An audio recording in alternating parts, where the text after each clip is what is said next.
Bien, vamos a continuar con la sesión anterior. ¿Dónde estamos?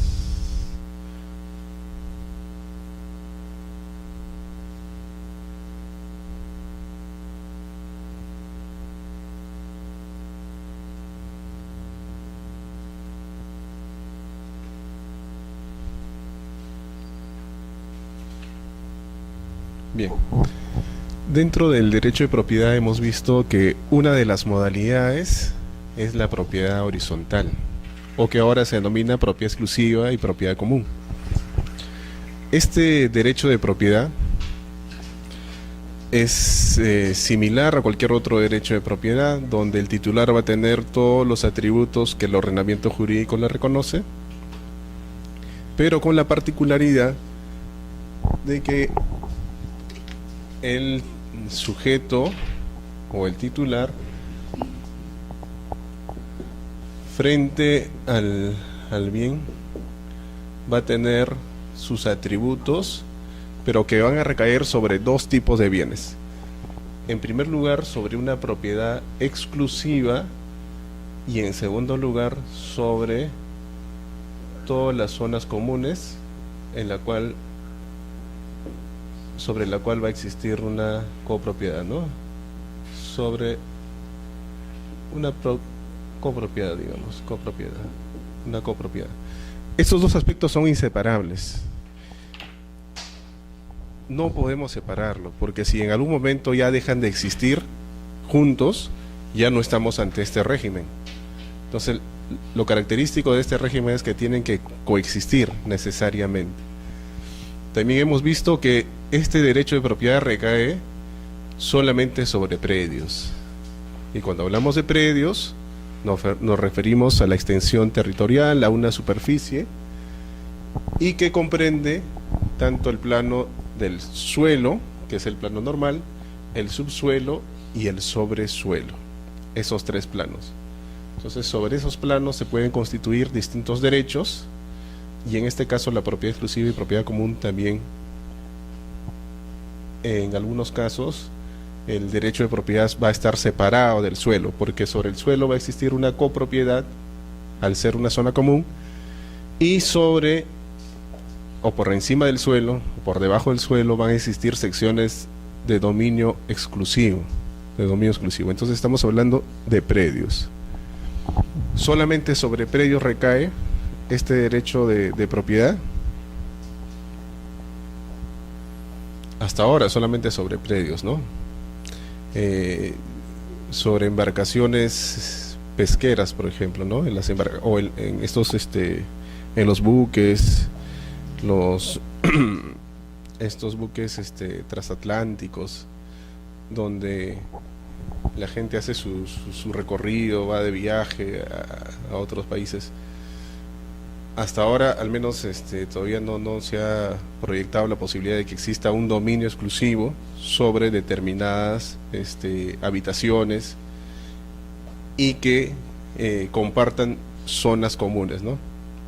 Más adelante, de repente. Existe un derecho de propiedad también similar a la propiedad horizontal, que se denomina la multipropiedad. La multipropiedad o el derecho de propiedad en tiempo compartido. Es distinto a este régimen, lo vamos a mencionar así a grandes rasgos. En nuestro país no ha tenido acogida. Existe una norma que lo regula, pero no tiene mayor desarrollo. ¿En qué consiste este derecho de multipropiedad? Recae también sobre predios, pero este predio, en cuanto al uso, en cuanto al disfrute, va a estar dividido en el tiempo. Por ejemplo, supongamos que tenemos una casa de playa, pero la casa de playa yo no lo utilizo todo el año. Una casa que podría estar en Máncora, yo lo uso de repente en el mes de febrero, enero, el mes que salgo de vacaciones.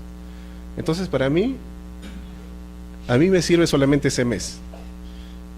Y los siguientes meses está ahí abandonado, sin mayor aprovechamiento.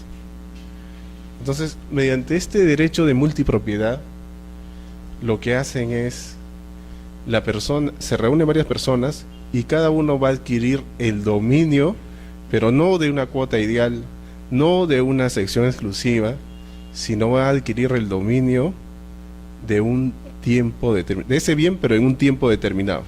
Entonces yo voy a ser propietario en el mes de enero, la autora será propietaria en el mes de febrero, la autora en marzo, el doctor en abril, el doctor en junio, y así sucesivamente.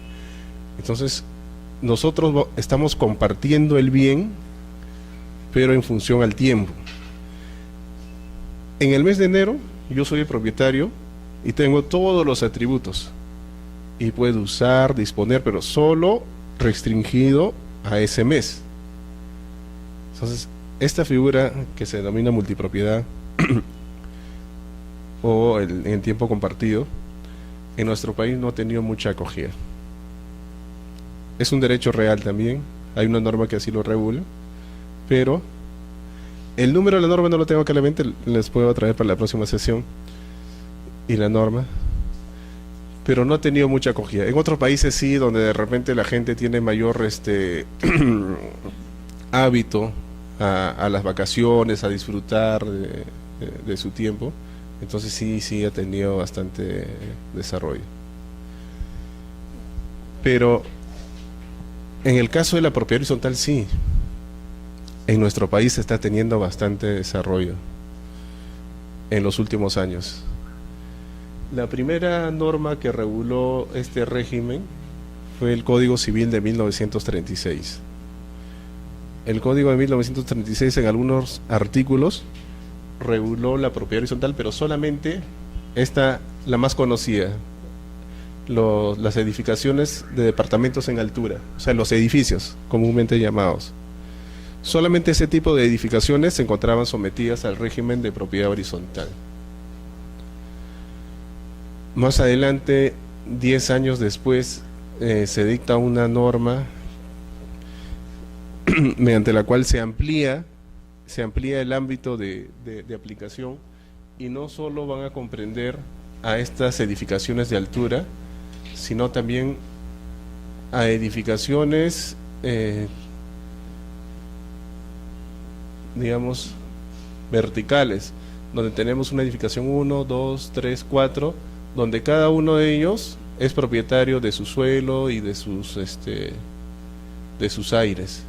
No estamos hablando de planos horizontales, sino de verticales. Entonces se amplía el ámbito, y también este tipo de edificaciones va a estar sometido al régimen de propiedad horizontal.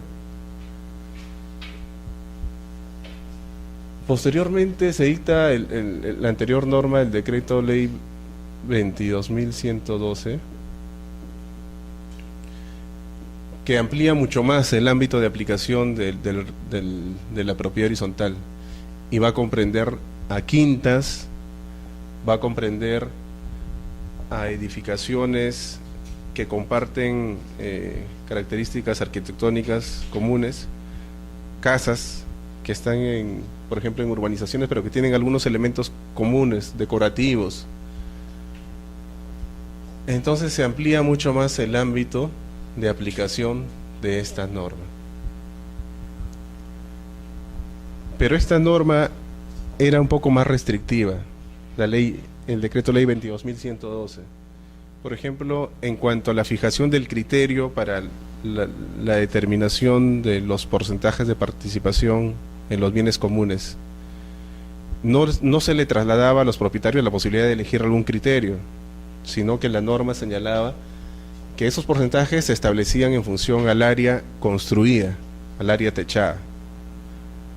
Entonces, todas las edificaciones que tenían área construida, área techada, podían estar sometidas a este régimen.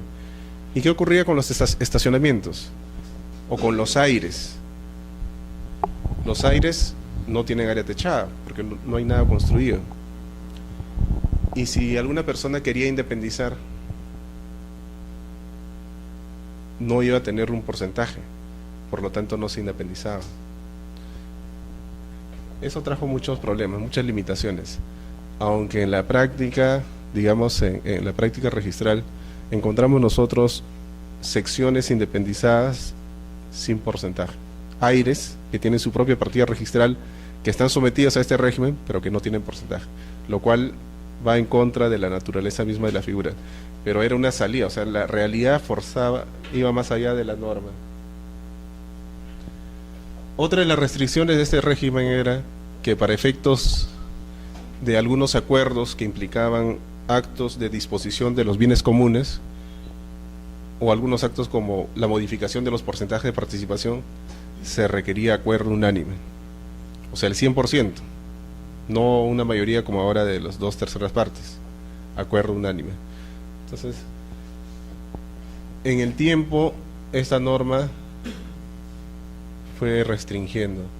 Así que en 1999 se dicta la ley 27157, que es la norma que actualmente está vigente, con la intención de facilitar, en primer lugar, facilitar el acceso a las personas a la vivienda, con un régimen más flexible, donde se da bastante importancia a la autonomía de la voluntad de los propietarios.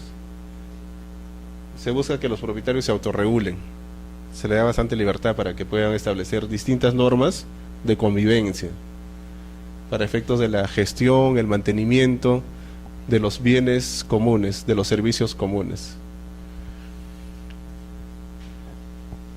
Y esta norma también busca adicionalmente ser un incentivo para que los inversionistas puedan construir, ¿no? Para que puedan edificar este tipo de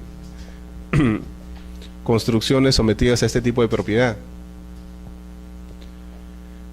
Y esta norma, bueno, en paralelo con el crecimiento económico que hemos tenido, ha influido a que el desarrollo de la construcción se enfoque hacia el desarrollo inmobiliario, ¿no? En este sentido. Sí. La 27157. Esa es la norma que regula actualmente el régimen de propiedad horizontal.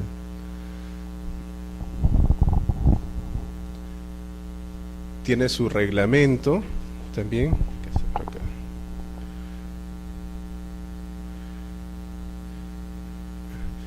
Voy a enviarles estas normas, todas las normas que se aplican a este régimen. No lo he puesto acá.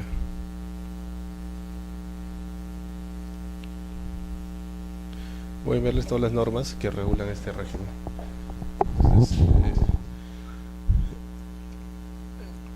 ahora, esta es una modalidad del derecho de propiedad, y para que nosotros podamos saber si estamos o no ante este régimen, tenemos que ver los requisitos. La ley que les he señalado señala que para que exista el régimen tienen que presentarse estos requisitos, al menos para que exista formalizado, ¿no? Inscrito. Sin embargo, y el Tribunal Registral también así lo ha entendido, que el régimen de propiedad exclusiva y propiedad común existe cuando en la realidad se van a presentar algunos elementos mínimos, y eso es que existe una edificación. Este es un régimen de edificaciones, en primer lugar, regula edificaciones, salvo que la norma señale lo contrario, y hay algunos casos en que la norma señale lo contrario. Por ejemplo,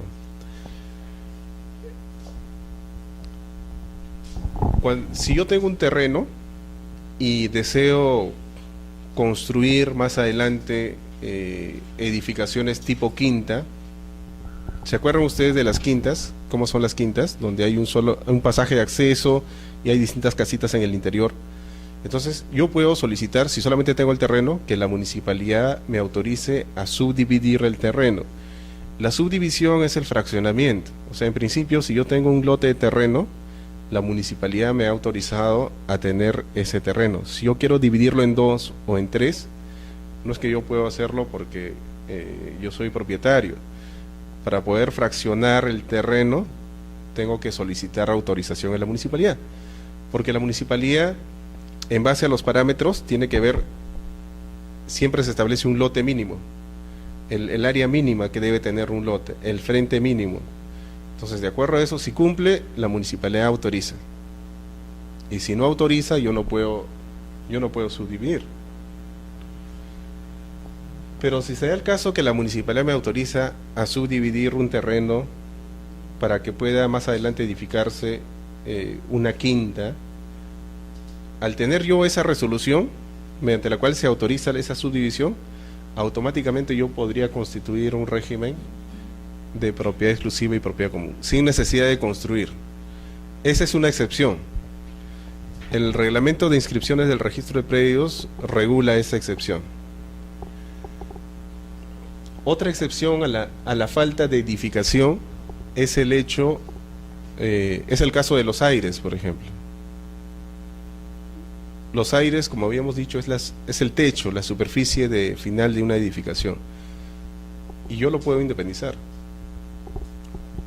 sin necesidad de que exista una edificación. Esa es otra excepción. Y otra excepción son, hay algunas habilitaciones urbanas de tipo recreacional. Perdón, habilitaciones urbanas donde todos van a compartir el terreno en común. Sería así más o menos.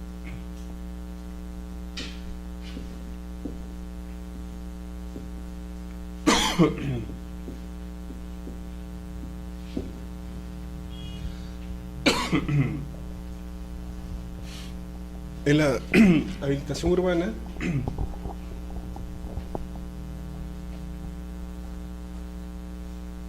normalmente una persona es propietario del lote de un terreno, ¿correcto? Pero en este caso todos son propietarios de todo el terreno. Va a existir una copropiedad. O sea, si yo compro un lote de terreno, en realidad lo que estoy comprando es un porcentaje de copropiedad. Pero yo tengo derecho a poder construir sobre un terreno determinado. Y voy a ser propietario de esta edificación.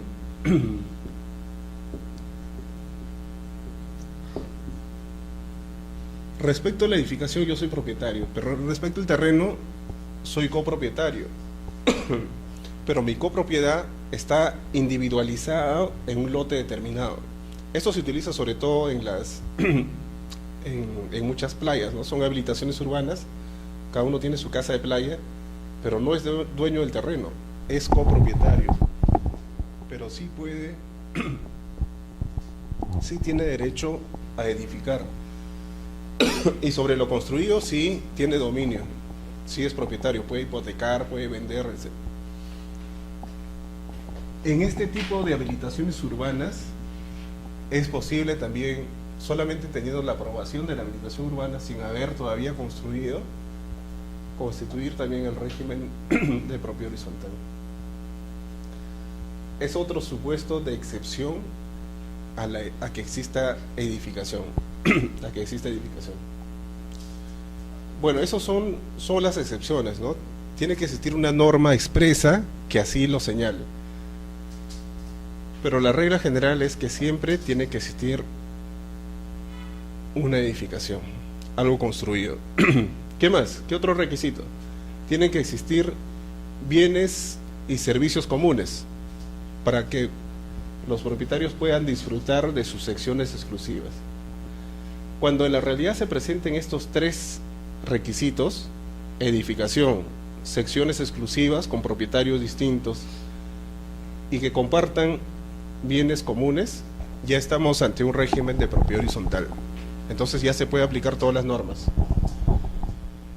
Ahora, si nosotros queremos formalizar, porque si tenemos, si queremos celebrar, por ejemplo, un contrato para efectos de contratar a un pintor, y si el pintor nos exige a nosotros el RUC, nos exige boleta, o queremos celebrar un contrato de trabajo con la persona, con el vigilante, etcétera, tiene que estar formalizado, porque tiene que existir un representante de todos estos propietarios que tienen el dominio exclusivo. Estos propietarios van a constituir lo que se denomina la junta de propietarios. esta junta de propietarios no es una persona jurídica, es simplemente la reunión, el conjunto de propietarios y que representan a todos ellos. Pero esta reunión de propietarios se organiza, y la norma así lo ha regulado. Va a tener un representante legal. El representante legal es uno de los propietarios a quien así lo hayan designado, y se le va a denominar presidente de la junta de propietarios. El presidente de la junta de propietarios es entonces quien puede demandar, por ejemplo, el cobro de las deudas comunes que existen en la edificación. Es quien puede firmar los contratos en representación de la edificación. Asimismo, tiene que tener un reglamento interno y cada sección exclusiva tiene que estar independizado. Recién cuando se cumplen estos requisitos, ya nosotros diremos que estamos ante un régimen de propiedad exclusiva y propiedad común formalizado. Bien, eso hemos visto la semana pasada. Hemos visto los distintos tipos de edificaciones que pueden estar sometidos a este régimen. Hemos visto en qué consiste el reglamento interno, qué cosa es, qué contiene. Hemos visto cómo se constituye. Hemos visto la pluralidad de reglamentos internos también, ¿no? Hemos visto que pueden existir distintas, dentro del predio pueden existir varias edificaciones, varios sectores, varios bloques, y cada uno puede tener un reglamento interno propio. Hemos visto la inscripción de este reglamento interno, la constitución, la modificación del reglamento interno, y para la modificación existen distintos porcentajes que exige la norma, dependiendo de qué aspectos del reglamento interno se va a modificar. La adecuación del reglamento interno, la extinción hemos visto, ¿no se acuerdan? Ya.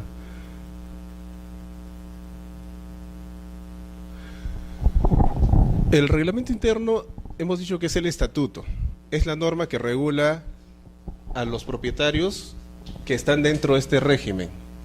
Va a regular los derechos, las obligaciones. En el reglamento interno se van a precisar cuáles son las áreas de dominio exclusivo, cuáles son las zonas comunes.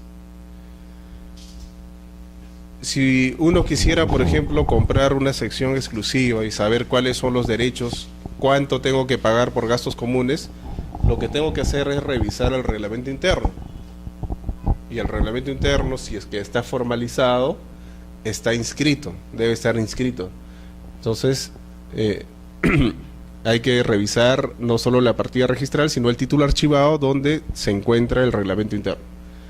Ahora, ese reglamento interno, que contiene todos los aspectos también de la junta de propietarios, cómo van a ser las sesiones, cuándo se van a reunir las sesiones ordinarias, extraordinarias, etcétera, etcétera, puede ser modificado por distintos motivos. Porque hay una sección más, porque van a variar el criterio para fijar los porcentajes de participación. Para modificar el reglamento interno se exigen algunas mayorías. La regla general es que para modificar se requiere más del 50% de los porcentajes de participación en los bienes comunes. Todas las elecciones, los votos se realizan en base a los porcentajes de participación que tienen los propietarios, porcentajes de participación en los bienes comunes. Hemos dicho que hay dos tipos de porcentajes, ¿se acuerdan? Hay un porcentaje, cada propietario de la sección exclusiva va a tener en primer lugar un porcentaje de participación en los bienes comunes, es decir, de todos los bienes comunes, cuánto le corresponde a cada propietario. Y ese porcentaje sirve para efecto de las votaciones también.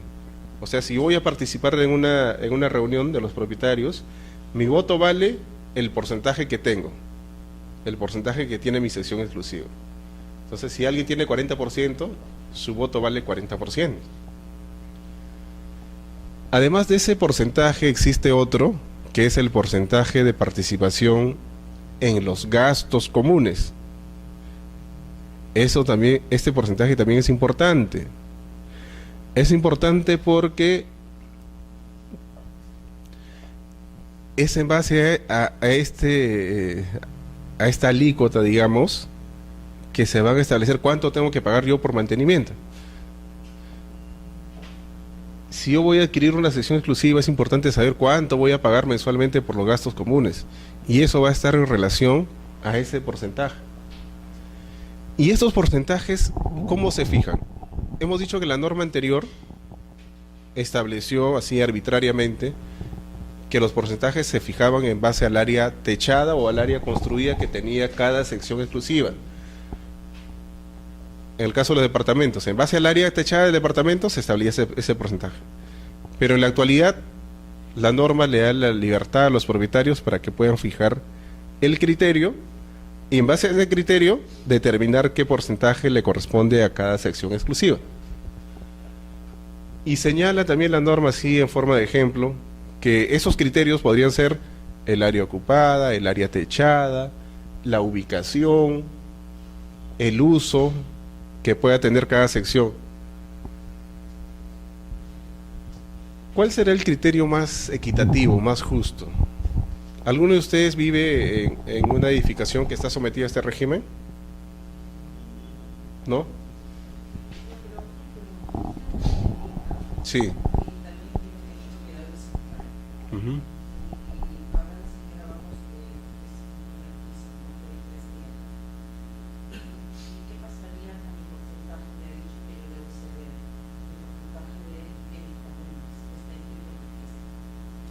A ver, ¿cómo es la edificación? Hay una tienda. En el primer piso hay tres tiendas. Ya. ¿Y la propietaria de los aires es la señora que les ha vendido? Ya. ¿Y la señora se reservó los aires? Ya.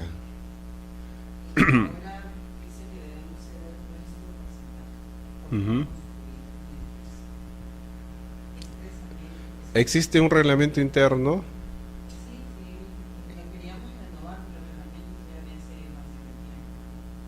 Adecuarlo a la nueva norma. Correcto.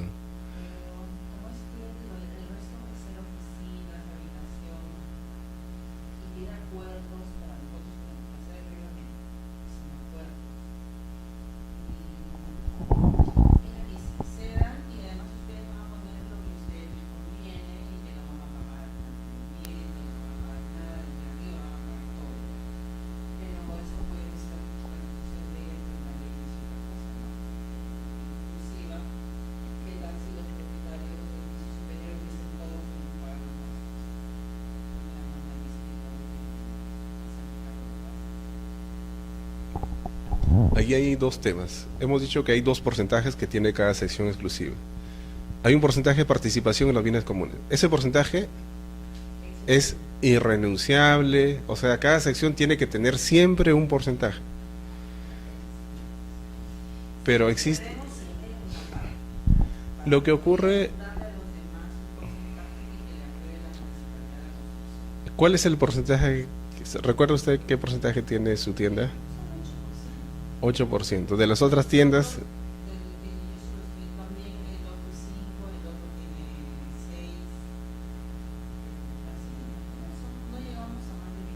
Ya. Y en los aires tienen un porcentaje. Nada.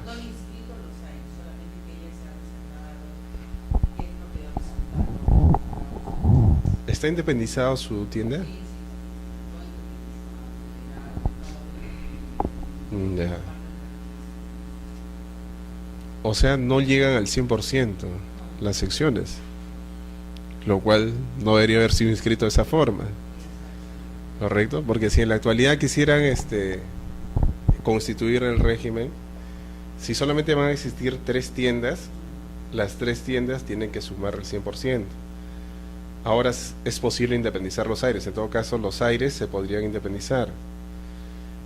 si se quisiera constituir en su ejemplo y los aires también considerar como una sección exclusiva, ¿qué criterio tendrían que utilizar para fijar los porcentajes de participación?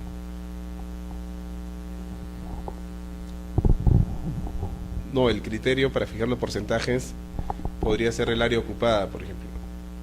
El área techada no podría ser porque los aires no tienen techo, por lo tanto ya no tendrían porcentaje. Y según este régimen, todas las secciones tienen que tener un porcentaje. Entonces podría ser el área ocupada, un criterio. En base a eso, cada sección va a tener su porcentaje. Pero bueno, ahora la señora, la propietaria que se ha reservado, puede construir, ¿correcto? Ha habido una autorización, digamos, previa. La municipalidad le va a pedir el acuerdo de la Junta de Propietarios para poder construir, ¿no? Al margen de que sea su propiedad, cuando uno construye, cuando hace modificaciones al aspecto externo o al volumen de la edificación, lo que se denomina volumetría, requiere siempre la aprobación de la Junta de Propietarios. Entonces, por mayoría simple, en ese caso no se requiere una mayoría calificada. Con ese fin me imagino que está pidiendo la... Y esa construcción, como van a existir nuevas secciones exclusivas, en su caso es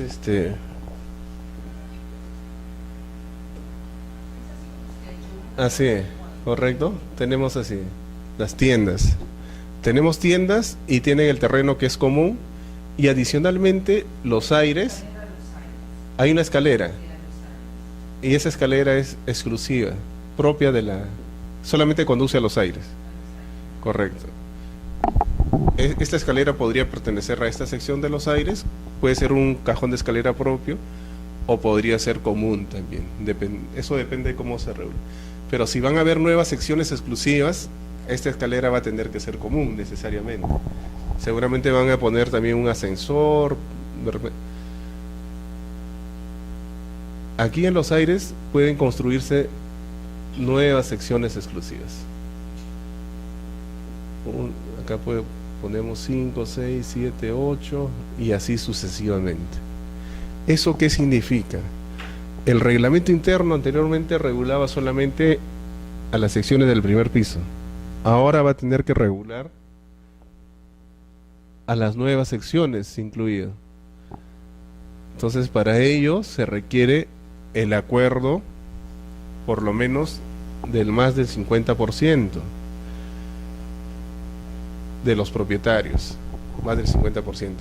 Pero, como estas nuevas secciones tienen que tener también su porcentaje, aunque en su caso va a depender del criterio. Si ustedes tienen solamente 8, 6, 5, se supone que hay un porcentaje mayoritario que la señora, entre comillas, se ha reservado. Y ese porcentaje lo va a asignar a estas nuevas secciones. Pero de repente, lo más seguro es que va a haber un nuevo replanteamiento de porcentajes, porque va a haber un nuevo criterio y se van a modificar los porcentajes. Cuanto más secciones, el porcentaje de ustedes va a disminuir, dependiendo si el criterio es el área ocupada, por ejemplo. Eso va a implicar que para modificar los porcentajes se requiere una mayoría calificada, es decir, que el acuerdo sea aprobado por los 2/3 de los propietarios.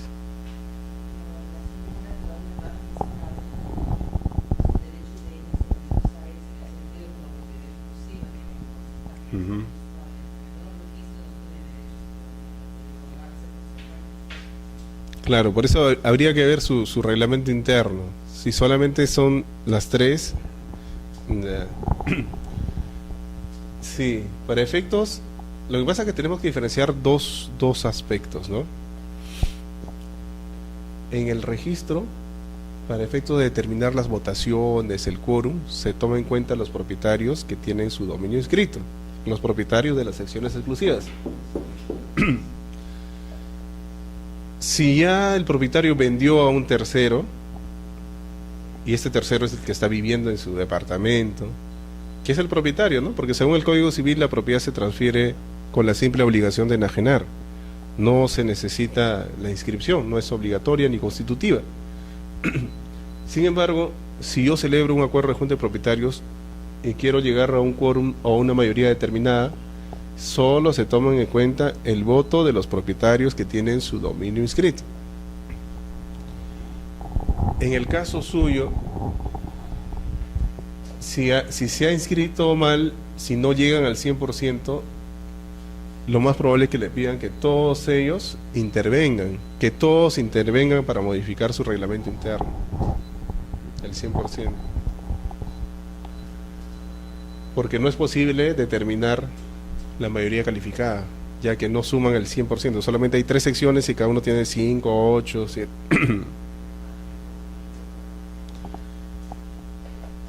Esto puede ser una causa de modificación y pueden haber muchas más.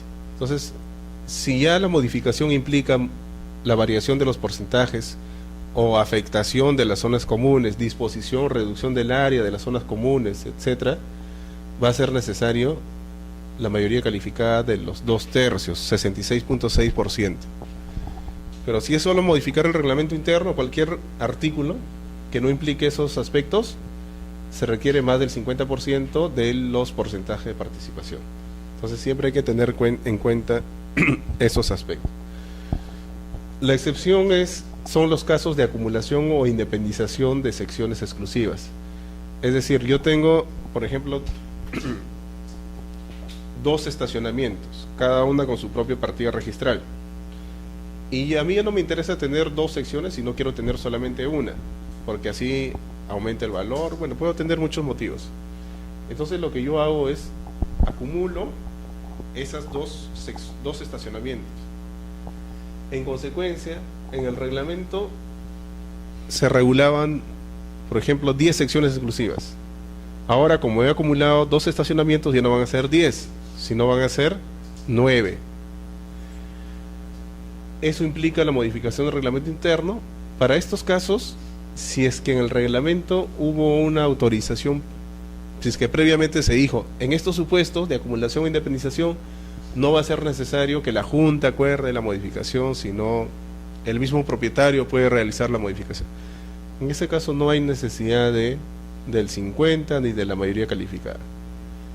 Lo mismo para la independización, es decir, a la inversa.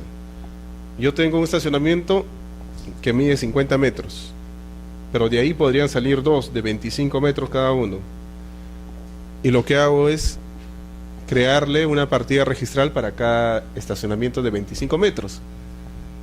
Ese acto se denomina independización. Y el porcentaje de participación que tenía el estacionamiento de 50, suponiendo que era 10%, ahora cada estacionamiento de 25 va a tener 5%, 5%. O sea, lo que hago es dividir los porcentajes. En estos casos, los porcentajes de participación de las otras secciones no se afectan, no varían.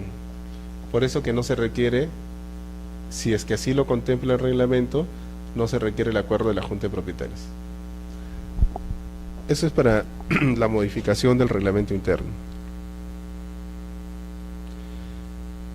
La extinción del reglamento interno.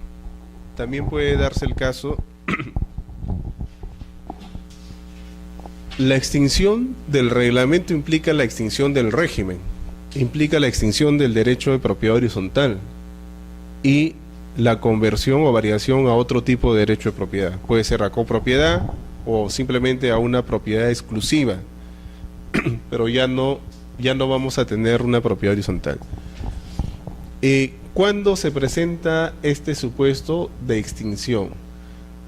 Puede ser por causas o por temas que existen en la realidad, por aspectos fácticos, o puede ser simplemente por un acuerdo voluntario.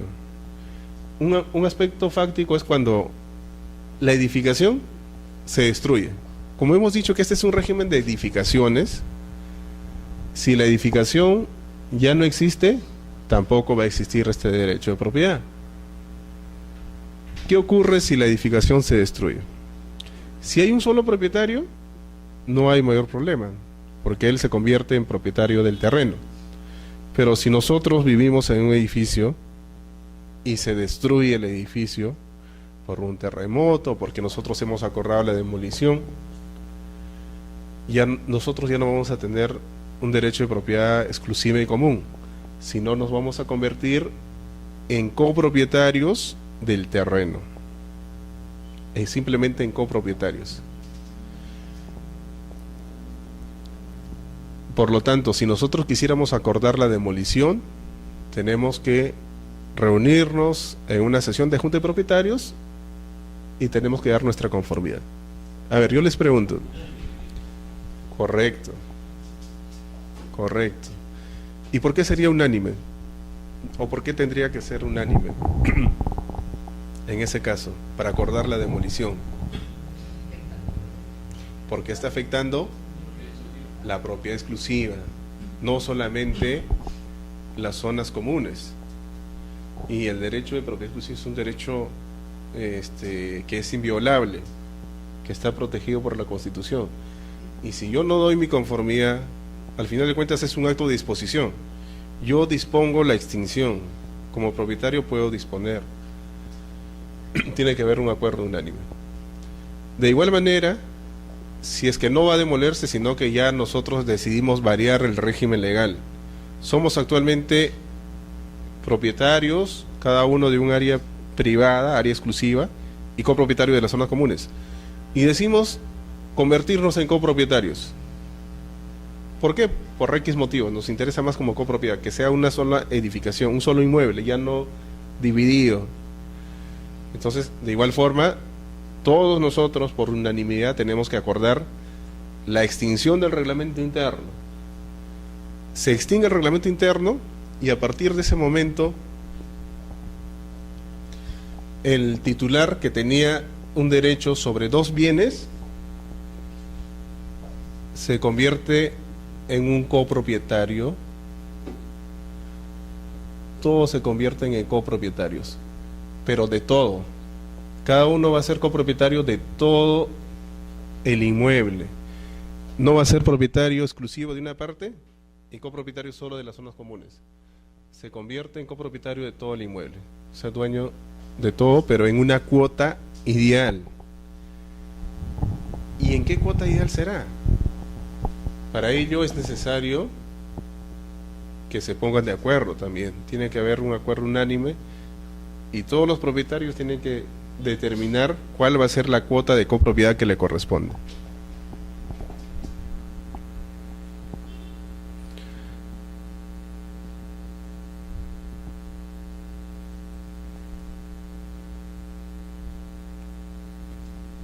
El otro tema, la adecuación de los reglamentos internos.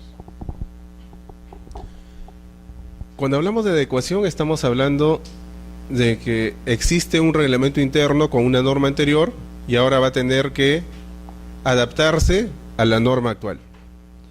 Eso ha ocurrido, ustedes recordarán también cuando entró en vigencia la Ley General de Sociedades. Entonces también se dio inclusive un plazo para que puedan adaptarse a la nueva norma. En el caso de los reglamentos internos, si bien no hay un plazo y no se ha señalado que hasta determinada fecha tienen que adaptarse, y si no se adaptan ya dejan de regirse por este régimen. No hay un plazo. Lo que sí, la ley 27157 ha señalado de qué forma se va a realizar esta adecuación. La adecuación implica simplemente modificar el reglamento interno anterior e incorporar los elementos básicos de la nueva norma, los elementos básicos, pero no se va a modificar los aspectos estructurales.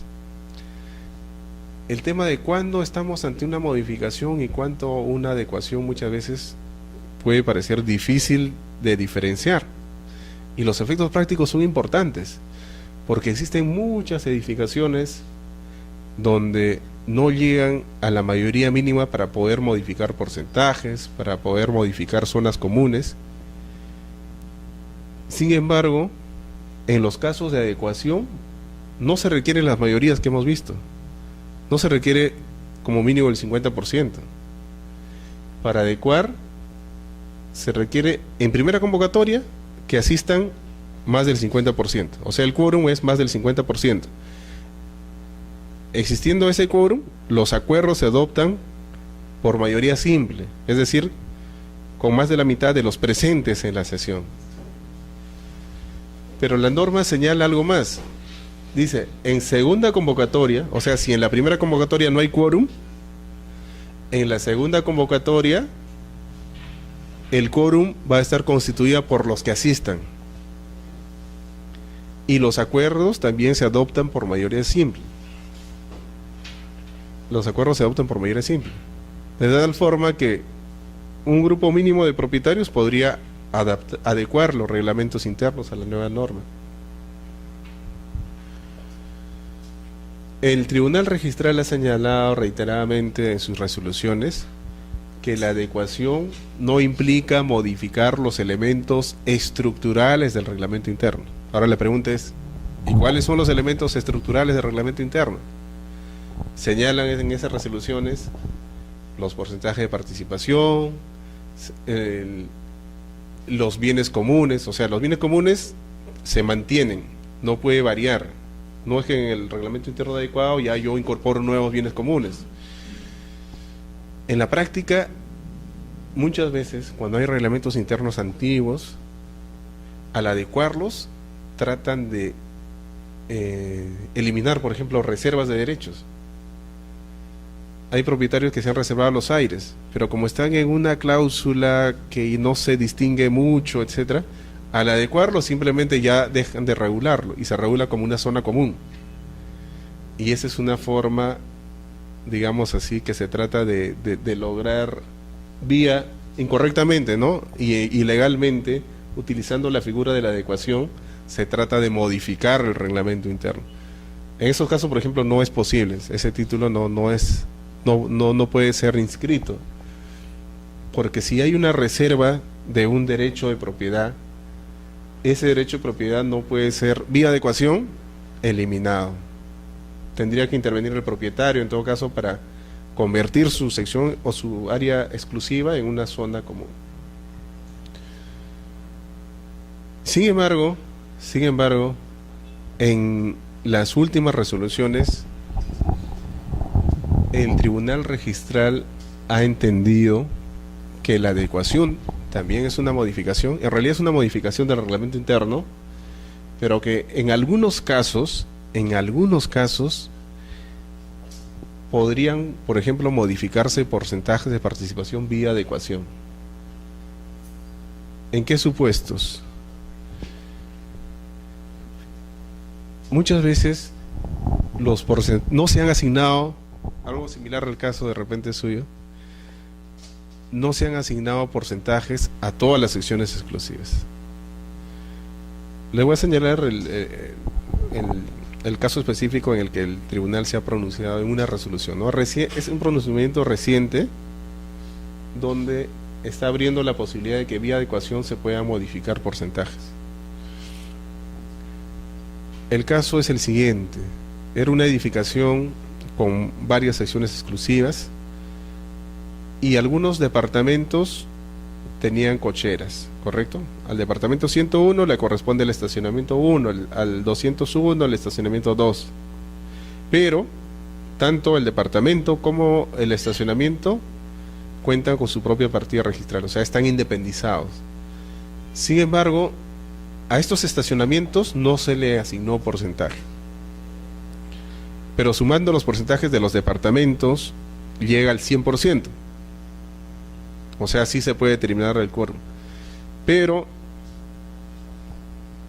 a los estacionamientos también se le considera como secciones exclusivas.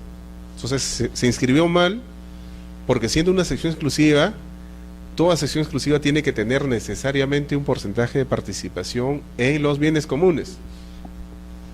En cuanto al porcentaje de participación en los gastos comunes, podría exonerársele, porque si ellos acuerdan que tal sección no pague los gastos comunes, eso depende de la voluntad.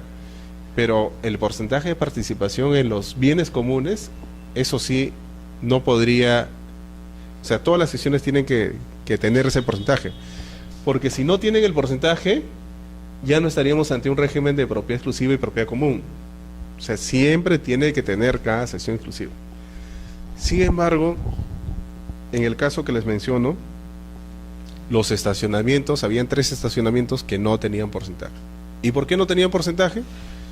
Porque la norma anterior establecía como criterio para fijar esos porcentajes el área construida, el área techada. Y como los estacionamientos no tenían área techada, no le asignaron porcentajes. Pero así lo inscribieron, ¿no? Se inscribió mal el título, con esos defectos, pero se inscribió. Ahora presentaron documentos para adecuar ese reglamento interno a la nueva norma. Y ahí el problema de los que adecuaron, o sea, estaban en la duda. ¿Qué hacemos con los estacionamientos? ¿Le asignamos porcentaje o no le asignamos porcentajes? Si le asignamos porcentajes, eso va a implicar que las otras secciones van a disminuir en su porcentaje, porque tiene que llegar al 100%. En el fondo implica la modificación de los porcentajes, y la modificación de los porcentajes implica la modificación del reglamento interno. Y si modificamos el reglamento interno, tendríamos que aplicarle las mayorías que hemos visto anteriormente. ¿Cuánto se requiere para modificar porcentajes? 2/3, ¿correcto?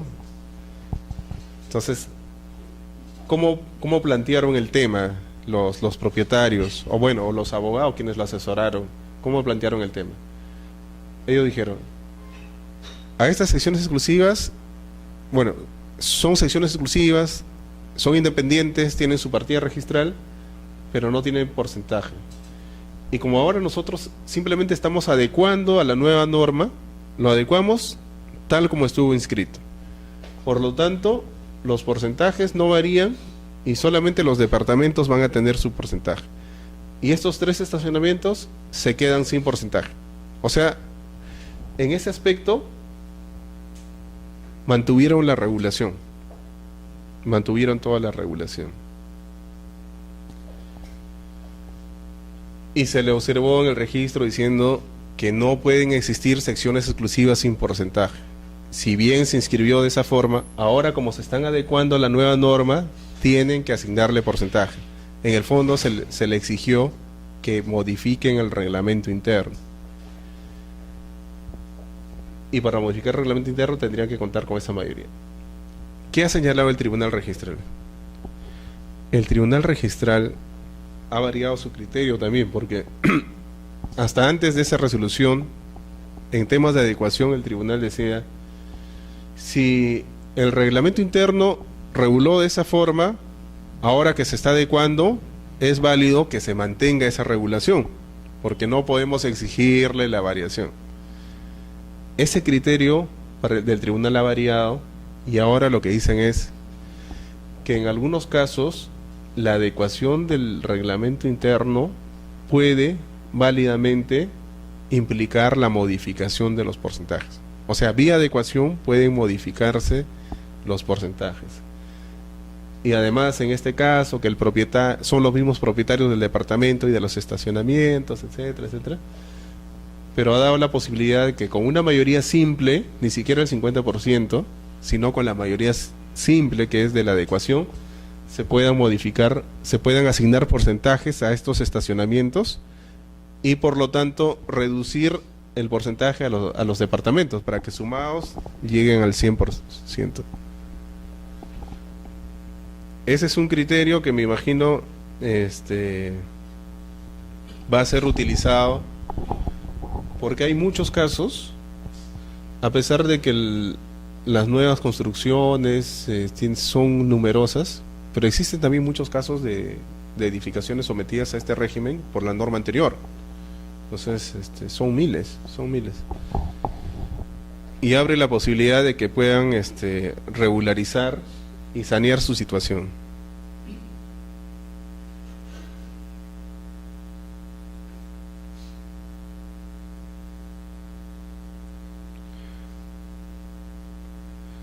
En cuanto a la independización, rápidamente, cuando hablamos de independización, nosotros tenemos que hablar de algo, de un acto que es eminentemente registral, es decir, que ocurre en el registro. Es un acto que se realiza en el registro. Y la independización está relacionada con el principio de folio real. El principio de folio real nos dice que por cada predio tiene que existir una partida registral. Entonces, en el registro va a tener existencia, se va a identificar, digamos, cada inmueble con una partida registral. Entonces, si yo tengo un terreno de 20 hectáreas y voy a habilitarlo, entonces, en principio este terreno está inscrita en una partida registral. Se habilita en manzanas, lotes, y yo voy a independizar cada lote. Eso significa que cada lote debe contar con su propia partida registral. Y en esa partida registral se inscriben todos los actos, toda la vida, digamos, respecto a ese inmueble. En igual forma, tratándose de el régimen de propiedad exclusiva y propiedad común. Cada sección exclusiva tiene que tener su propia partida registral. Y ese procedimiento de crearle una partida registral a un área determinada y sacarlo de una partida anterior se denomina independización. Por eso se dice que es un acto registral, que implica la creación de una nueva partida registral. Y a la partida anterior de donde se sacó, se le denomina dentro del lenguaje registral como partida matriz, porque de ahí es de donde ha nacido la nueva. Entonces, cuando escuchan partida matriz, se refiere al antecedente, de donde se desprendió, de donde se independizó la nueva sección exclusiva. Para poder independizar dentro de este régimen, independizar las secciones exclusivas, va a ser necesario contar con el reglamento interno. Nosotros ya tenemos el reglamento interno, que hemos elaborado con las formalidades que hemos visto. Asimismo, lo que se tiene que hacer es presentar al registro la descripción de cada una de estas secciones exclusivas. Descripción que se hace de manera literal y de manera gráfica. Literal, en un documento que se llama memoria descriptiva, es decir, tienen que poner cuál es el área, los linderos, las medidas perimétricas de cada una de las secciones exclusivas y de las zonas comunes. Y ese documento tiene que estar firmado por el propietario, por los propietarios, porque es la voluntad de ellos la independización, depende de ellos la independización. Y ese documento literal tiene que estar acompañado de un documento gráfico, de un plano perimétrico, donde se grafiquen cada una de las secciones exclusivas y las zonas comunes. Es importante el documento gráfico. A pesar de que nosotros somos abogados, es importante el documento gráfico porque así es como nosotros podemos ver si toda la edificación está dentro del perímetro del terreno. Y como sabemos, el predio se identifica en base a su perímetro y el derecho de propiedad comprende, se extiende a su proyección en los planos verticales. Por lo tanto, si yo construyo un edificio de 9 pisos, ese edificio, las áreas que ocupan en los pisos superiores tienen que estar dentro del perímetro del terreno. No puede exceder. Excepcionalmente las normas urbanísticas permiten que la construcción a nivel del segundo piso puede salir en la parte delantera unos 50 centímetros. Es lo que se denomina voladizos o aleros. Excepcionalmente puede haber unos aleros sobre la vía pública y se permite hasta 50 centímetros. Esa es la única excepción, digamos, que podría explicar por qué las áreas de los pisos superiores son mayores que el área del terreno. Pero más allá de eso, o volar sobre un predio privado colindante sobre un lote del lado derecho, izquierdo, del fondo, etcétera, eso no está permitido, porque eso ya es invasión, está invadiendo propiedad privada. Esos documentos entonces se presentan al registro, reglamento interno, los documentos tanto literal como gráfico, y de esa forma se van a independizar. Con eso ya tenemos nosotros el régimen formalizado.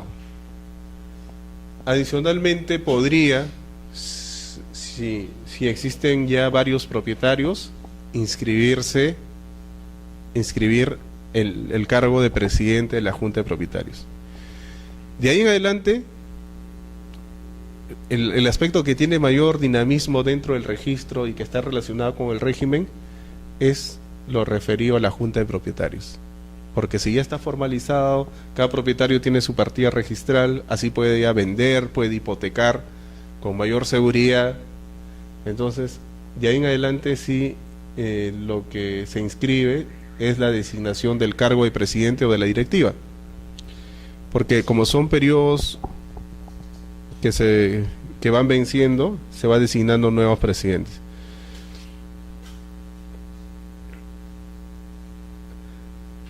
Antes de ello, vamos a ver rápidamente algunos aspectos sobre los aires. Sobre los aires.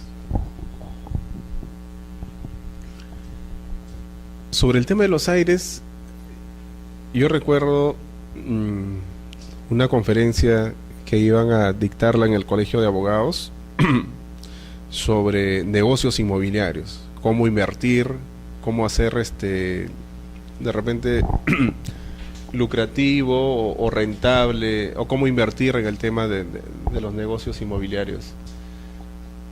Y una parte que he visto por la propaganda, la publicidad, era el tema de los aires. Decía el expositor: nosotros vivimos en una ciudad que ya no puede crecer verticalmente, ¿no? Ya no existen áreas para urbanizaciones, salvo en los distritos más alejados.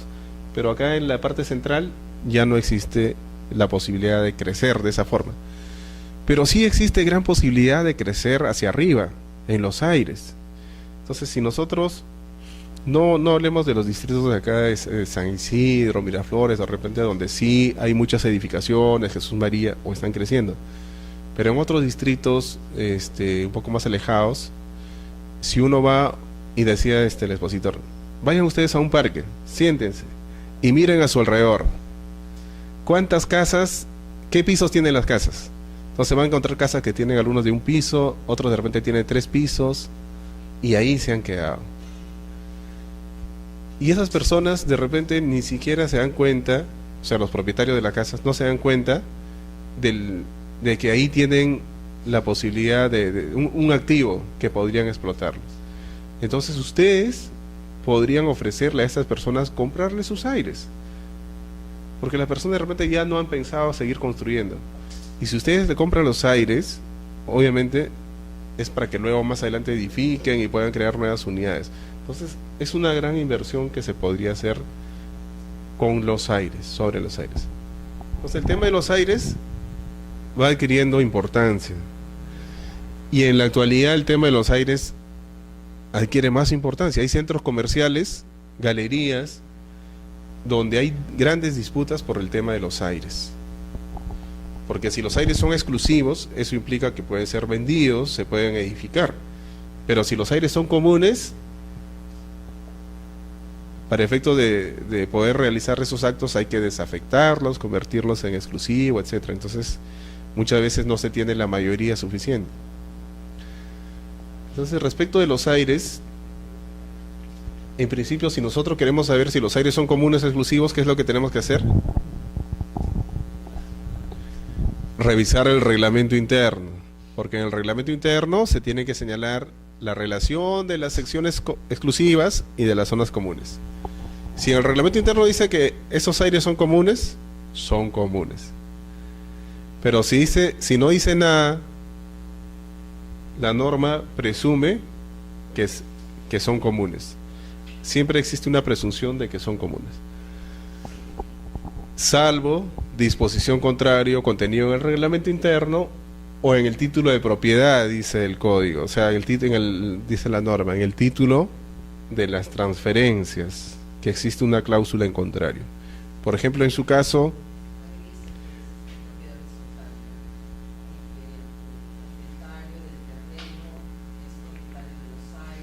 eso dice en el contrato de transferencia. Ujú. Correcto. En ese caso estamos hablando de los aires que no son comunes. Entonces, ¿qué es lo que podríamos hacer nosotros para convertir los aires que son comunes, convertirlos en un área de dominio exclusivo? Entonces, la regla general es realizar dos actos para poder convertir los aires que son exclusivos, que son comunes, perdón, en exclusivos. ¿Qué es lo que se tiene que hacer en primer lugar? En primer lugar, la junta de propietarios tiene que acordar esa conversión de común a exclusivo. Ese acto se denomina desafectación, desafectación de la zona común. Y para lo cual se requiere, ¿qué tipo de mayoría? 50, 66, mayoría simple, 2/3. 2/3, salvo que el reglamento interno haya establecido una mayoría superior, ¿no? Pero si no haya establecido, aplicamos la norma. Para desafectar los aires, entonces, que son comunes y convertirlos en exclusivos, se requiere mayoría calificada. Entonces, la Junta acuerda convertirlo en exclusivo. Ese es el primer paso, desafectación. El segundo paso, cuando se desafecta un área común, se convierte automáticamente en exclusivo. ¿Y quién va a ser el propietario de esa área desafectada? ¿Quién será el propietario?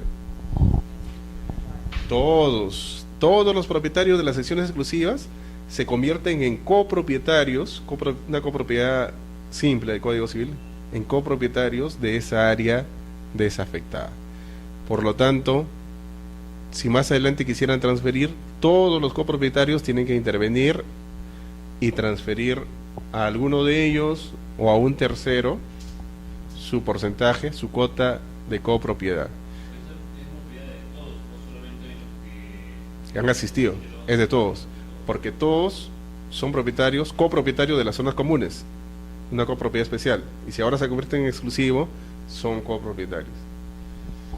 Ahora, ¿qué ocurre si alguno de ellos no quisiera vender su cuota ideal? Ya no pueden disponer. O sea, y generalmente, y si se ha aprobado por mayoría calificada, el 66.6%, existe algunos propietarios que no han asistido y ellos no van a querer vender. ¿Cómo se soluciona este tema? El Tribunal Registral ha interpretado en el sentido que si la Junta acuerda la desafectación y acuerda también automáticamente la venta de esa área que había sido común o adjudicación a favor de alguna persona, esos actos, tanto la desafectación como la venta, se acuerdan por mayoría calificada. Estamos hablando de acuerdos simultáneos. El acuerdo es venderlo, y para venderlo desafecto, o adjudicar una zona común, pero para eso desafecto. Para eso se requiere mayoría calificada. Esos acuerdos tienen que constar en el acta de la Junta de Propietarios, que vamos a ver más adelante.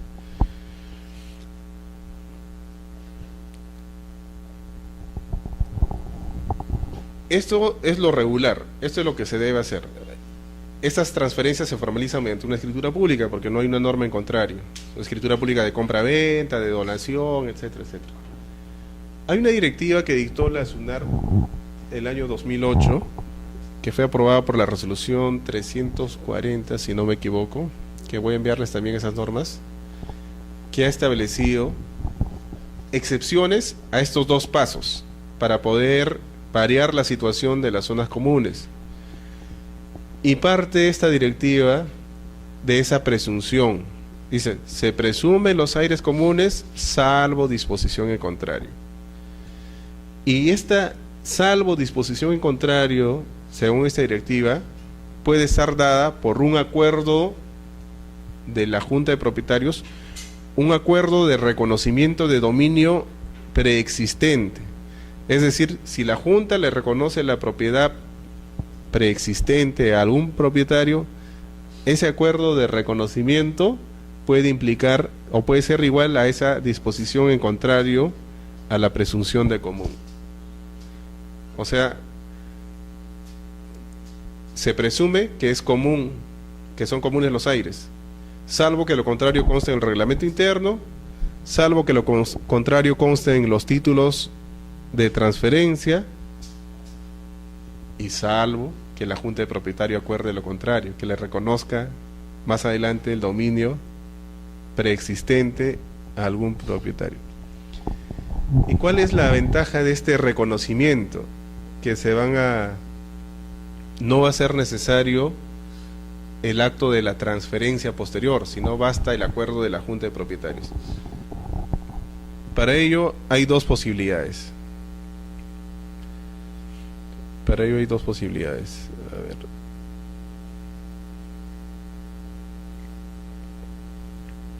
En primer lugar, si en el reglamento interno no han dicho nada, no han regulado respecto a si los aires son comunes o no son comunes, la Junta de Propietarios, con mayoría calificada de los 2/3, puede reconocer el dominio preexistente a cualquier propietario, ¿no?, que existía en ese momento. Pero esta directiva va más allá y dice, si en el reglamento interno dice que los aires son comunes, aún en ese caso se puede reconocer el dominio a favor de algún propietario, pero para ello tiene que haber acuerdo unánime, 100%. En estos casos solo basta el acuerdo de la Junta de Propietarios y no va a ser necesario la formalización, la escritura pública, etcétera.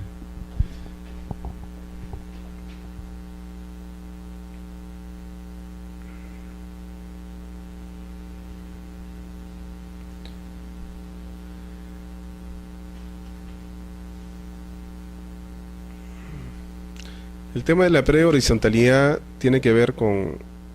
Nosotros no tenemos la edificación, pero si la municipalidad nos otorga la licencia para poder construir, teniendo la licencia, yo puedo solicitar al registro que se anote preventivamente, o sea, a una anotación temporal, que se anote la declaratoria de fábrica, y no solo la declaratoria de fábrica, sino también el reglamento interno, y puedo independizar, pero todo esto es temporal, es preventivo, por 1 año, y lo puedo renovar.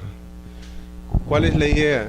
Que se pueda también, aún en ese estado, se pueda vender e inscribir la venta, pero también va a ser temporal. En el momento en que se convierte en definitiva la fábrica, cuando la municipalidad ya nos da la conformidad, automáticamente todas las inscripciones posteriores se convierten también en definitivo. Es para ganar tiempo, para publicitar, para asegurar de repente a algunos compradores la inscripción de su adquisición. Se presentan pocos casos de...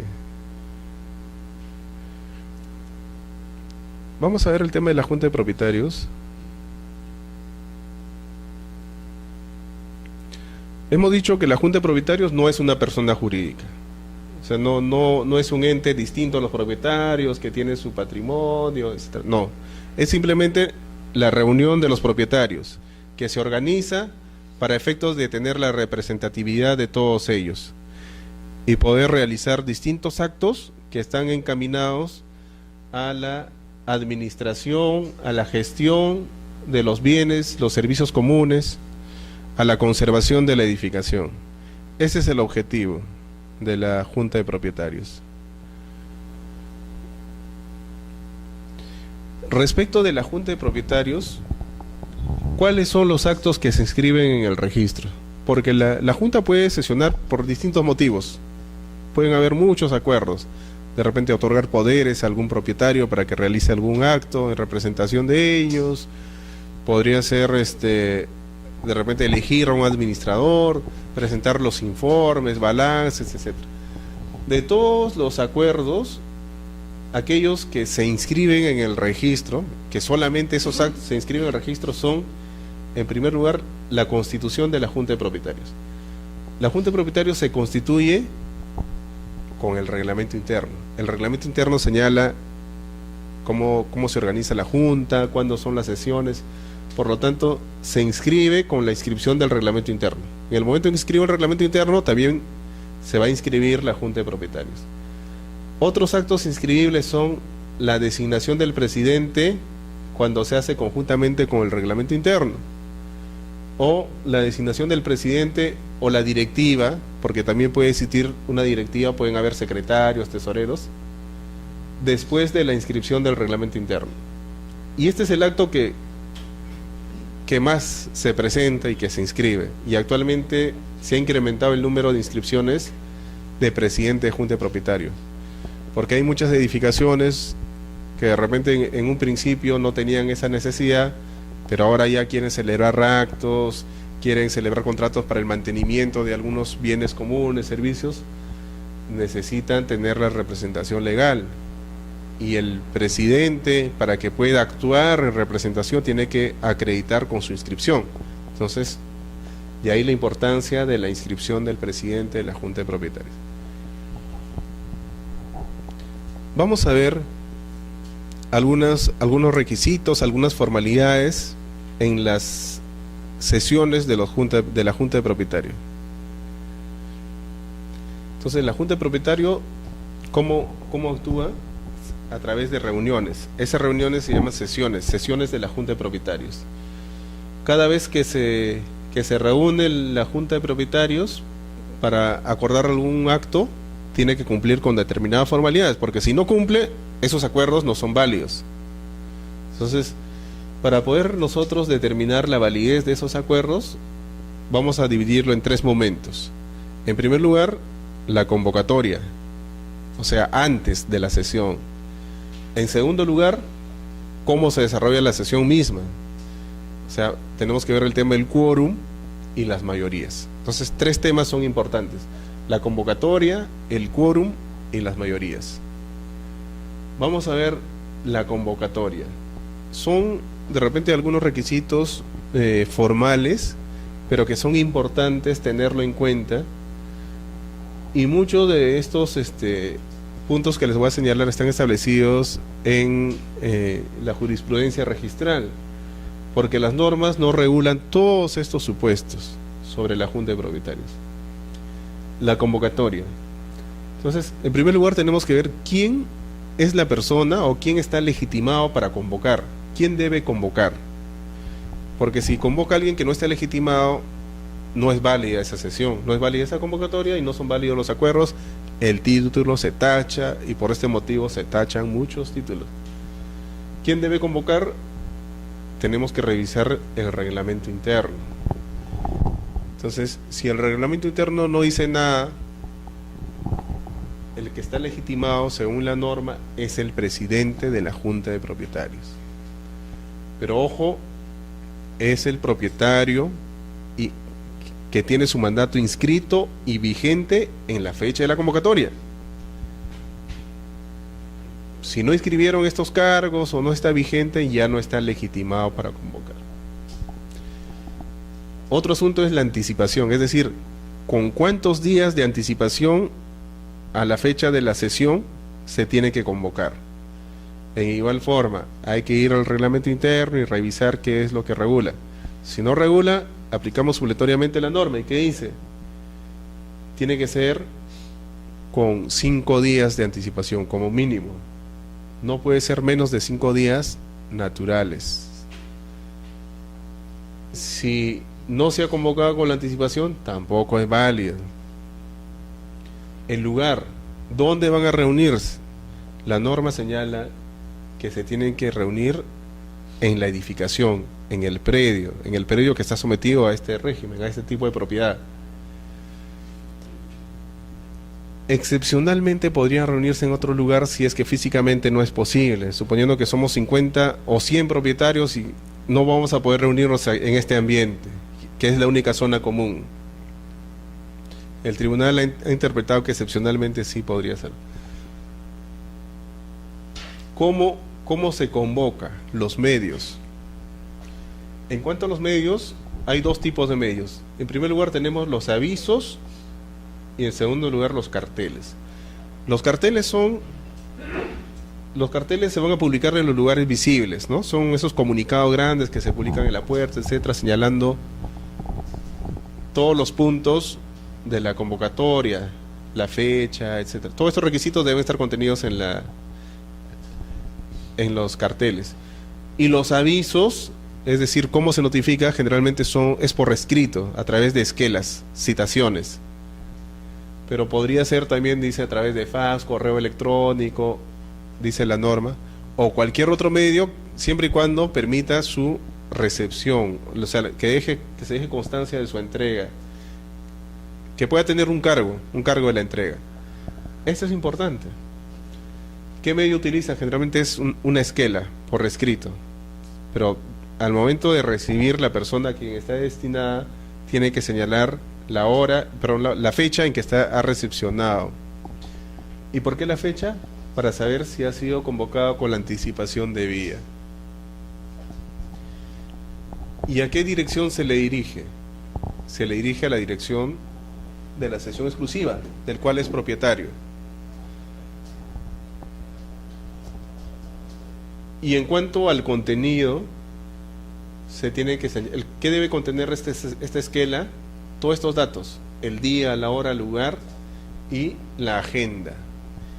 El tema de la agenda también es importante, porque si un punto no ha sido agendado y se acuerda en la sesión, no es válido. Tiene que haber relación entre la convocatoria y lo que se acuerda en la sesión de junta de propietarios. Muy bien. Entonces, esta es la convocatoria. Y hay que tener en cuenta adicionalmente si es una sesión ordinaria o extraordinaria, porque si es una sesión ordinaria, solamente tiene que realizarse en la fecha que está establecida en el reglamento interno. Si es extraordinaria, puede ser en cualquier momento.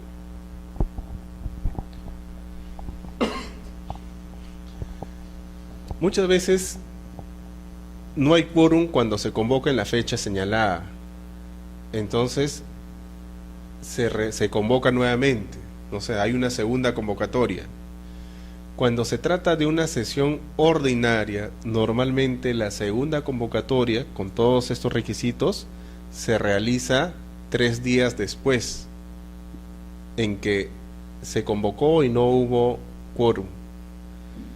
Eso es en las sesiones ordinarias. Pero en las sesiones extraordinarias, salvo que el reglamento interno señale lo contrario, en la primera convocatoria puede ser, por ejemplo, a las 10 y la segunda convocatoria podría ser a las 10:30. O sea, puede ser el mismo día, pero en horas distintas. Eso es en las sesiones extraordinarias. Y eso es lo común, ¿no? Muchas veces encontramos actas donde se dice: habiéndose reunido la Junta de Propietarios, en primera convocatoria a las 8 no hubo quórum, en segunda convocatoria a las 8:30 se da inicio. Entonces, la esquela es una sola, sino que se ha puesto horas distintas. Ya tenemos todo lo referido a la convocatoria, hemos convocado válidamente, llega el día de la sesión de Junta de Propietarios. Entonces, ¿cómo se desarrolla la sesión?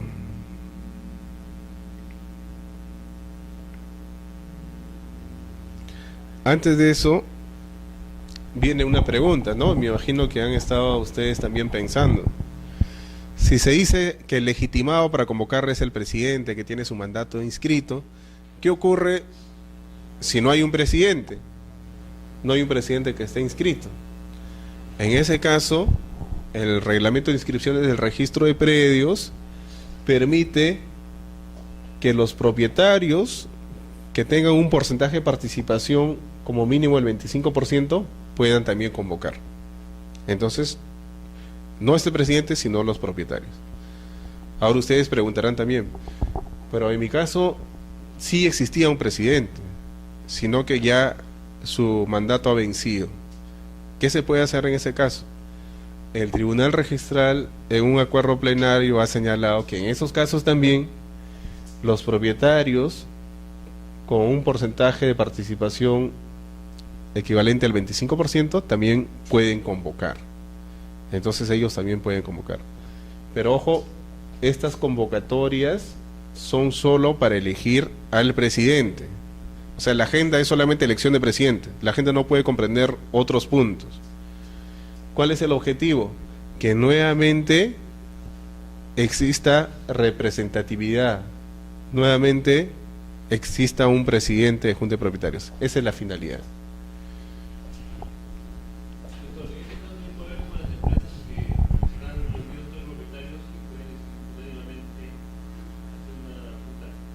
Sí, si hay una sesión universal, o sea, está el 100%, ellos sí pueden válidamente designar a un presidente, etcétera, y no hay mayor inconveniente.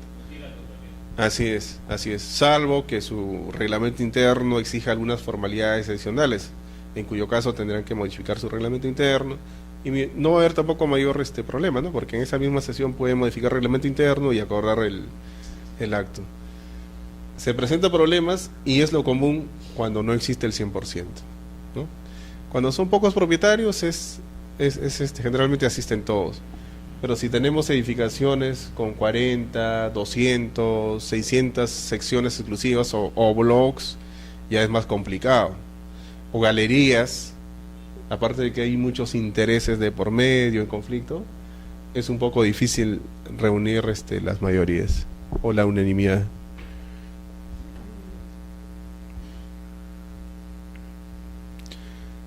Llegó el día de la sesión.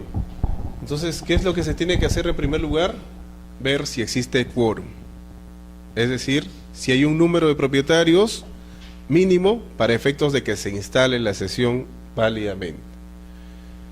¿Cuál es el quórum que señala la norma? Obviamente este quórum va a depender del tipo de acuerdo también. En primera convocatoria el quórum es más del 50% de los porcentajes. Siempre estamos hablando de los porcentajes de participación. Y en segunda convocatoria, los que asistan. Así es como se establece el quórum.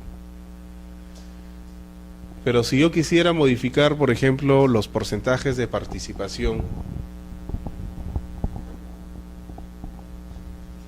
en segunda convocatoria va a haber quórum con los que asistan. Pero eso no va a alcanzar a la mayoría que yo requiero, el 66%. Entonces, de nada sirve la segunda convocatoria. E incluso en primera convocatoria puede haber quórum, pueden existir 55%, pero como el acuerdo es modificar porcentajes, se requiere mayoría calificada, entonces de nada va a servir que exista quórum. Por eso el quórum siempre va a estar relacionado con el tipo de acuerdo. Una vez que determinamos que existe quórum, se da inicio a la sesión y se da inicio designando a un presidente y a un secretario, pero solamente para esa sesión, que puede ser el presidente de la Junta de Propietarios o puede ser otro, no necesariamente es la misma persona, pero es el presidente que va a desarrollar esa sesión, solamente para esa sesión. Entonces hay algunas formalidades. En primer lugar tienen que señalar qué propietarios han asistido, cuál es el porcentaje. Es importante que los propietarios que hayan asistido tengan su dominio inscrito, porque si no, en el registro no se le va a computar para efectos del quórum. No va a ser inválido, pero no se le va a considerar para el quórum. Y si interviene algún propietario mediante apoderado, tiene que acreditar también esa representación. Pero ¿a quién le acredita? A la persona que está desempeñando el cargo de presidente de la sesión. Entonces a él tendrá que autorizarle. No se acredita al registro. En el registro simplemente se verá que ha acreditado su representación ante el presidente que desarrollaba la sesión. Bien. No, los poseedores pueden intervenir solamente para efectos de escuchar, pero no pueden votar, tampoco tienen derecho a voz. Por eso decimos que es una junta de propietarios, de los propietarios. Otro tema, otro momento dentro de la sesión es la mayoría calificada. Es decir, dependiendo del acuerdo, se tiene que contar con una mayoría determinada. En cuanto a la elección o designación del presidente de junta de propietarios, para ese caso no se requiere mayoría calificada, ninguna mayoría calificada. Entonces, se aprueba por mayoría simple.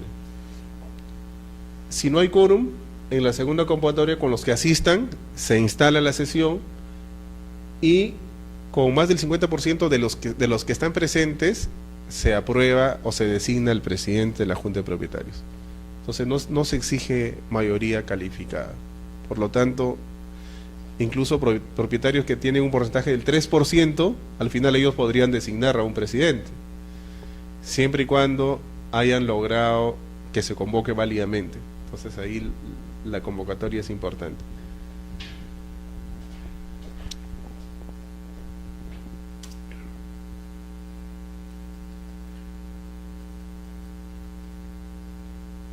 Algunas formalidades para la sesión de la Junta de Propietarios.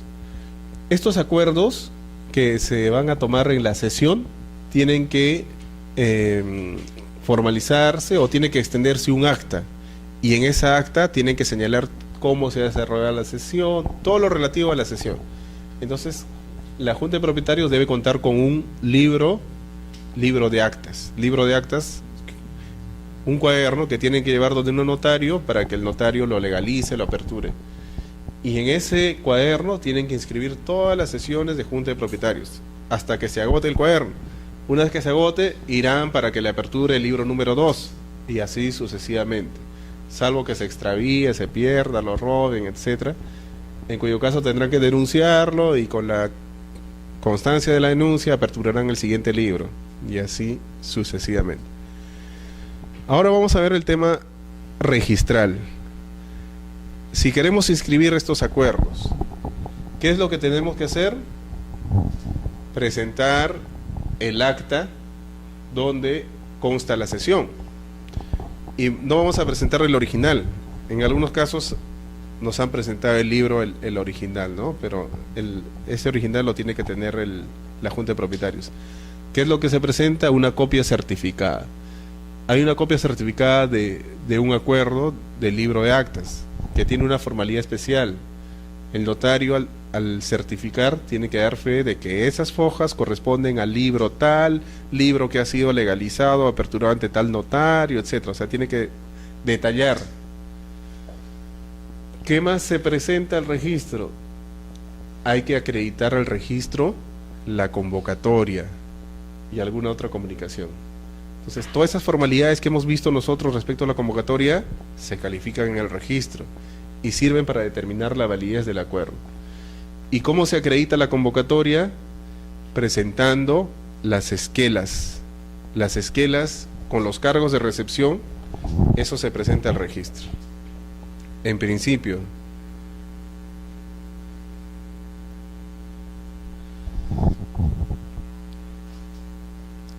Pero en la actualidad el reglamento de inscripciones ha establecido también la posibilidad de presentar constancias o declaraciones juradas que van a reemplazar a esas esquelas. Pero ojo, esto es para acreditar el registro. No significa que ya no voy a notificar a los propietarios. De todos modos tengo que notificarlos. Si no, ya no voy a presentar estas esquelas al registro, sino una constancia, para simplificar, para facilitar la acreditación. Pero se entiende que sí se ha notificado con estas constancias. Entonces, una constancia, quien lo tiene que formular es la persona que ha convocado. ¿Y quién es el legitimado para convocar? El presidente. Entonces el presidente que ha convocado tiene que otorgar esta declaración jurada o constancia de convocatoria. En esa constancia tiene que señalar que se le ha notificado a todos los propietarios con la anticipación debida y por lo tanto se ha cumplido con todos los requisitos que establece el reglamento interno.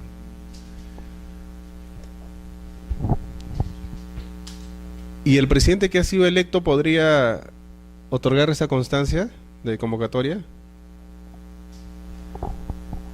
Hay un presidente que ha sido elegido, que no ha convocado, pero sí ha sido elegido en la sesión. ¿Él podría otorgar esa constancia? No podría, ¿no? En principio no podría, porque si yo estoy declarando que se ha convocado cumpliendo todos los requisitos, se supone que yo he realizado esa convocatoria. Entonces quien debe otorgar esa constancia es el presidente convocante. Así ya no tenga su mandato vigente, pero sí lo tuvo en la fecha de la convocatoria. En ese caso, quienes tienen que otorgar la constancia son todos los propietarios que convocaron, que suman el 25%. En algunas situaciones podría resultar de repente es un poco complicado, suponiendo que existan 100 propietarios que han convocado. Entonces, ir a legalizar su firma podría resultar un poco complicado. El Tribunal Registral ha establecido que también podría acreditar o presentar esa constancia otra persona, siempre y cuando en la sesión de Junta de Propietarios así se le haya autorizado expresamente. Entonces, si en la sesión se dijo que el nuevo presidente va a otorgar la declaración jurada, entonces él puede otorgar esa declaración jurada y ya no el 25%. También es posible.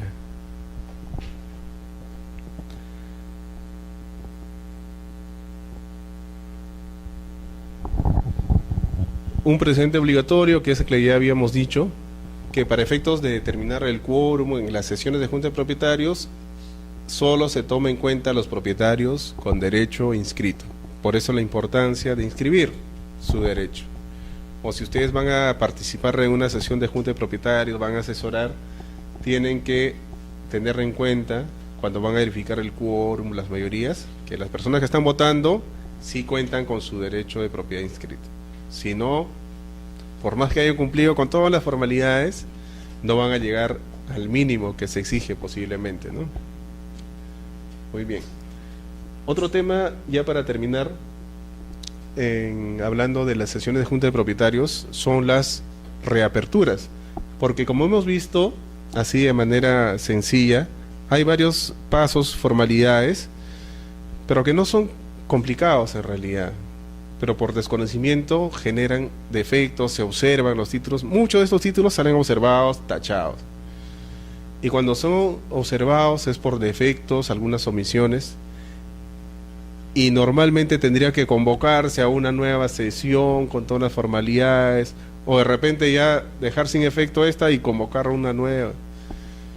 Pero si ha existido solamente algún error material en el acta, al extender el acta, o alguna omisión, es posible la reapertura del acta.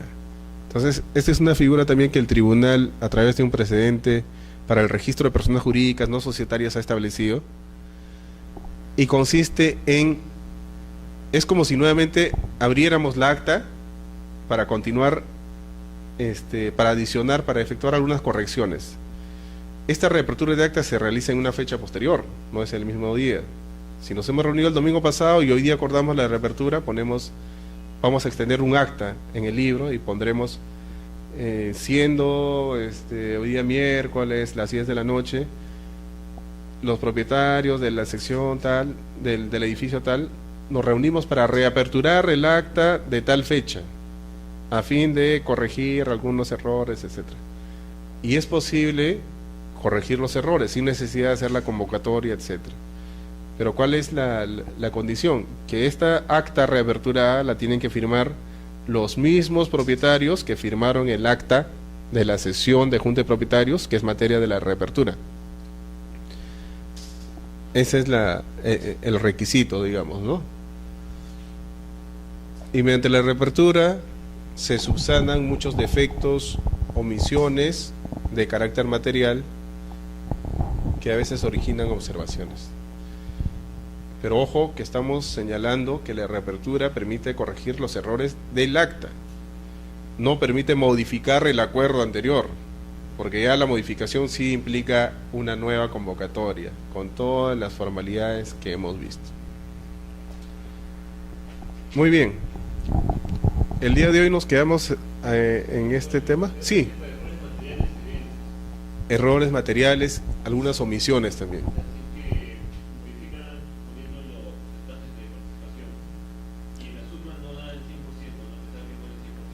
Ah, claro, ahí podría ser, sí.